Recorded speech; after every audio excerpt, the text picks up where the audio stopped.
Welcome to my new blog.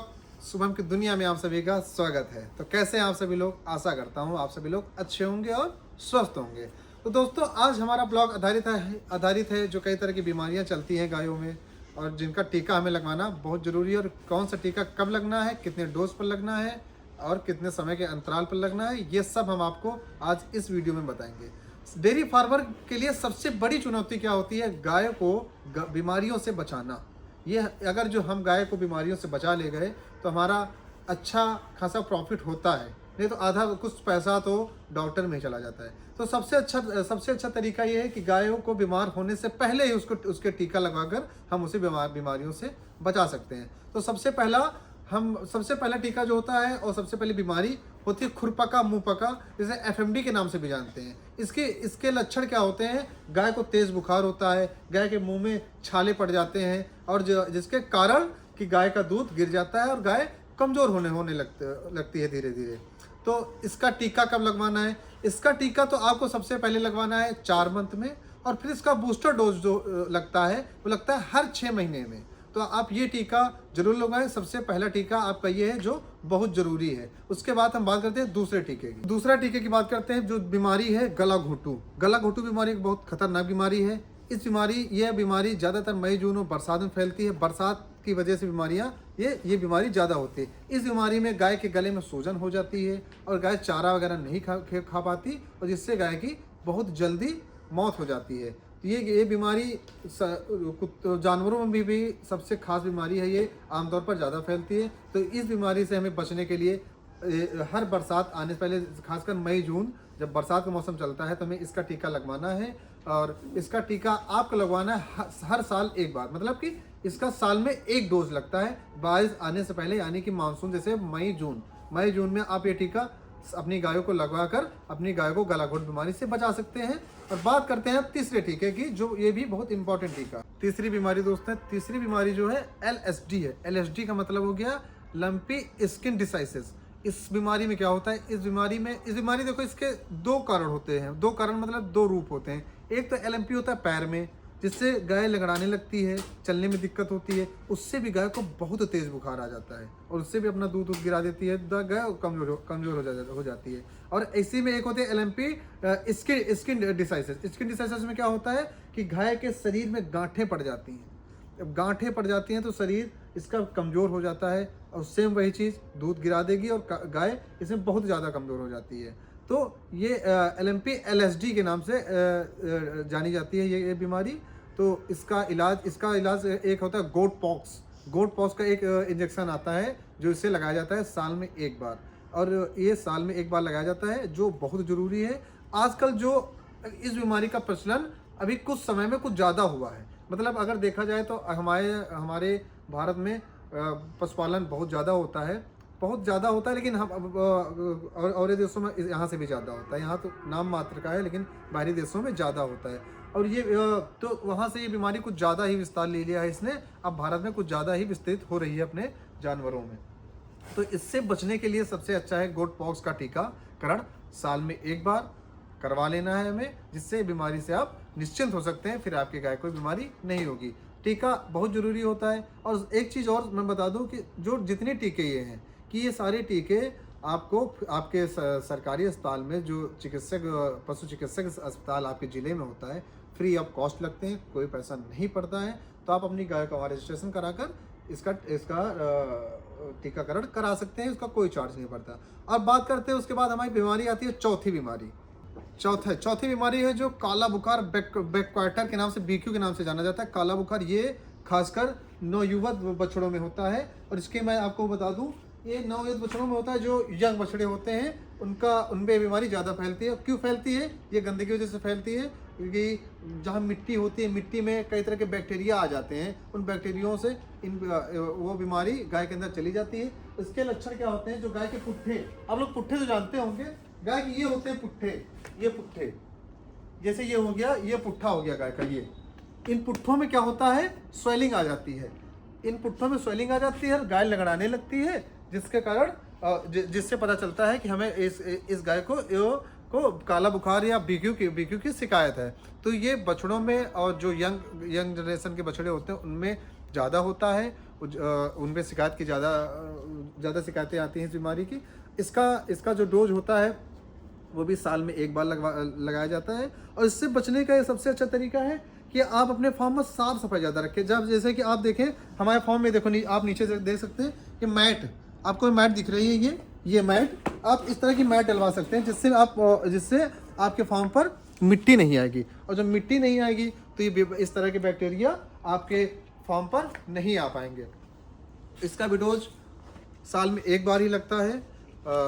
ये भी बहुत ज़रूरी है क्योंकि जो बछड़ियाँ छोटी छोटी होती हैं जिन्हें हम बड़ा करने के लिए काफ़ी सारा इन्वेस्टमेंट करते हैं और आगे चल के जिससे प्रॉफिट लेना चाहते हैं, उनमें ये खासकर ज़्यादा आ जाती हैं। तो हमें इससे भी बचना है। इससे बचने का सबसे अच्छा तरीका है कि अपने फार्म पर आप साफ़ सफाई रखें, मैट डाल कर रखें और मिट्टी ज़्यादातर कोशिश करें ना आने दें। कोई क्या करता है कि भूसा जो होता है, खली, सरसों की बता रहे, उसकी धान की जो कुटनी होती है उसको उसके नीचे डाल देते हैं, उसमें गाय वगैरह को रखते हैं। वो भी एक बहुत बेस्ट तरीका है, लेकिन वो बहुत बड़े फार्मों में होता है। अभी अपने यहाँ बहुत कम, इतना नहीं सूटेबल है। तो अपने यहाँ भी मैट चलती है। तो ये बेस्ट तरीका है आपको इस बीमारी ब्लैक बुखार से बचने के लिए। ब्लैक क्वार्टर BQ के नाम से जाना जाता है ये। तो इससे बचने के लिए सबसे अच्छा तरीका है मिट्टी से दूर रखो और गाय की साफ सफाई और अपने फार्म की सफाई रखो। और इसका टीका साल में एक बार लगता है ये भी। और एक चीज़ और खास है, सारी बीमारियां जो होती हैं, बारिश गर्मी, सबसे ज़्यादा बीमारियां अगर गाय में किसी में होती हैं तो गर्मी में ही होती हैं। तो गर्मी आने से पहले सीजन, जिसको बोलते हैं, सीजन में हमें सभी को टीकाकरण करवाना है, जिससे हम बीमारियों से बच सकते हैं और आने वाले समय में कि हमारी गाय ज़्यादा बीमार ना हो, उससे हम बच सकते हैं और अपना पैसा सेव कर सकते हैं पहले टीकाकरण करा के। उसके बाद एक बात करते हैं 5वें टीकाकरण की, जो बहुत ही ज़्यादा इंपॉर्टेंट है, जो आजकल बहुत वायरल हो रहा है। 5वीं बीमारी ब्रेसेलोसिस। ये बीमारी क्या होती है? खासकर बछड़ी में, मतलब कि फीमेल क्राफ्ट में पाई जाती है। और ये बीमारी इंसानों में फैल सकती है। ये इंसान और जानवर के दोनों के बीच की बीमारी, मतलब दोनों में फैल सकती है। इससे जैसे अभी कहते हैं छुआछूत की बीमारी जैसे होते हैं, ये वैसे ही फैलती है। तो इससे बचने के लिए हमें क्या करना है कि ये इसका सबसे बड़ा तरीका है कि एक बीमारी इसका गर्भपात, बच्चियों में, फीमेल उसमें गर्भपात हो जाता है। इस गर्भपात को रोकने के लिए हमें इसका टीकाकरण करवाना बहुत ज़रूरी होता है। ये टीकाकरण कब करवाते हैं? 8 से 6 महीने।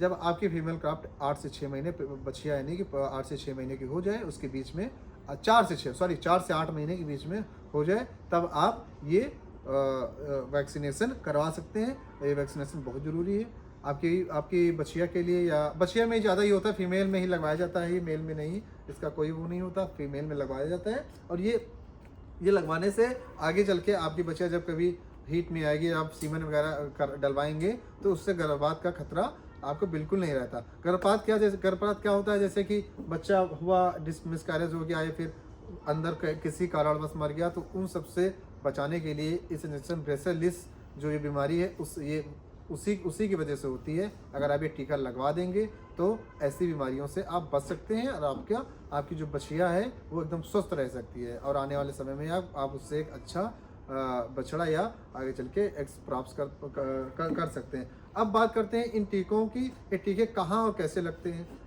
ये टीके आपको हर जगह फ्री मिलेंगे। आपके जिला सरकारी अस्पताल में मैं बता चुका हूँ जो आपको। तो ये टीके आप सभी लोग लगवाएं। टीके लगवाने के फायदे क्या क्या है? टीका कब लगवाना चाहिए? मतलब कि ऐसा नहीं कि आपकी गाय है आप उसको टीका लगवा दें। टीका लगाने से पहले सावधानियां क्या बरतनी चाहिए?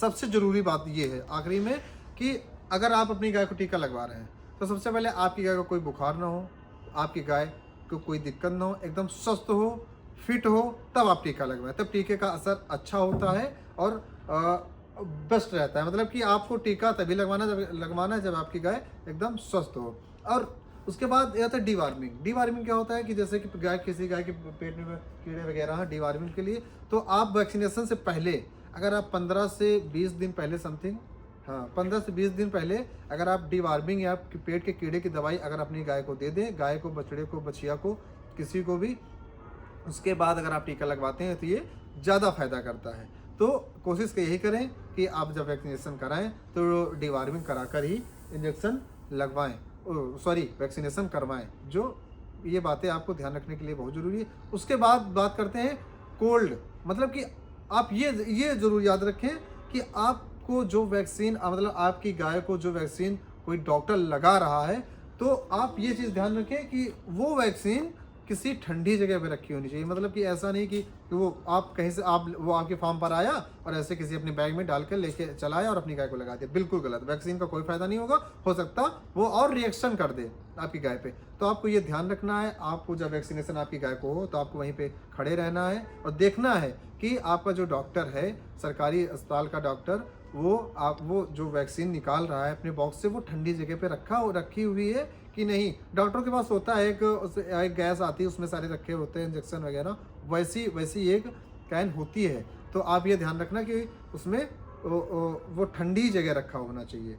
तो ये भी एक बहुत ज़रूरी और इम्पॉर्टेंट बात है कि, और उसके बाद सबसे ज़रूरी बात जो है कि हमें इन सारी चीज़ों का अपने किस गाय का कब टीका लगवाया, मेरी कब गाय कब हीट में आई, कब मैंने उसका वो सीमन उसमें डलवाया, कौन से बुल का सीमन डलवाया, जितना मतलब A to Z क्या क्या रिकॉर्ड है, ये सारे रिकॉर्ड आपको एक डायरी बनानी है। उस डायरी में लिखना है मतलब टोटल कि आपने कब, मतलब मैंने जो बताया आपको कि कब वैक्सीनेशन कराई आपने, दूसरा डोज कब लगवाया, किस वैक्सीनेशन की, जैसे LMP की लगवाई तो LMP का मैं लगवा चुका हूँ, ब्रेसेलोसिस का अगर जो मैं इंजेक्शन लगवा चुका हूँ तो उसका भी लिख लेना है। मतलब कि जितनी खुरपका LMP जितनी है सबको आप उसका रिकॉर्ड रखना है।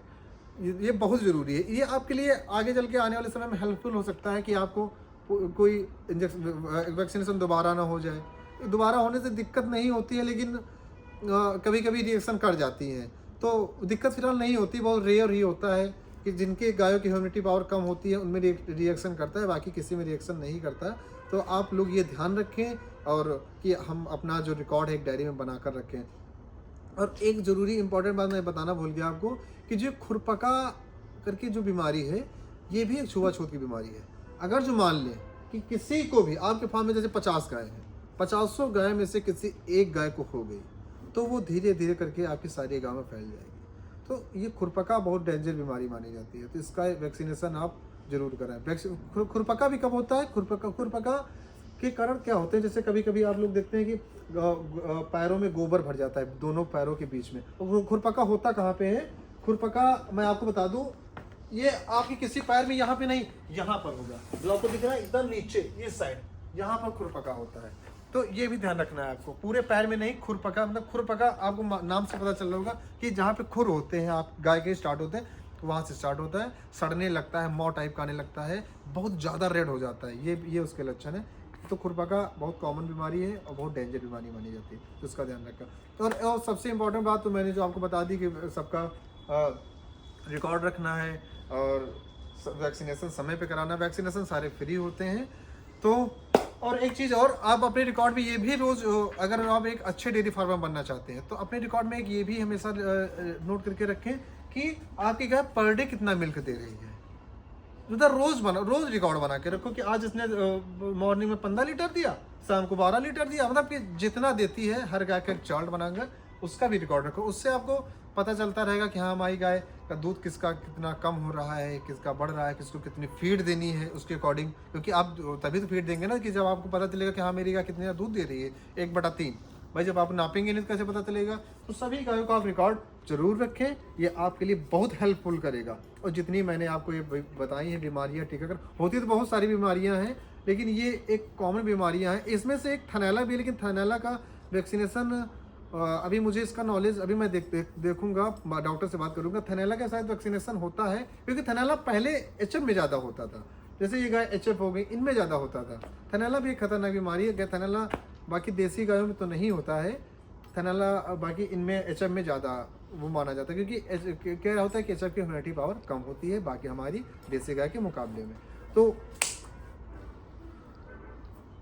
दोस्तों इसका आप याद रखना है। तो आज के ब्लॉग में इतना ही, और हमारे चैनल को लाइक सब्सक्राइब करते रहिए। आप लोग अपना प्यार जैसे बना रहे हैं बनाते रहिए, और हमारे अपने छोटे भाई को सब्सक्राइब कीजिए अपने चैनल, और लाइक कमेंट, और आपको जो सवाल पूछना है कमेंट कीजिए, जिस बीमारी के बारे में पूछना है वो पूछिए, मैं आपको बताऊंगा, विद डिटेल बता दूंगा।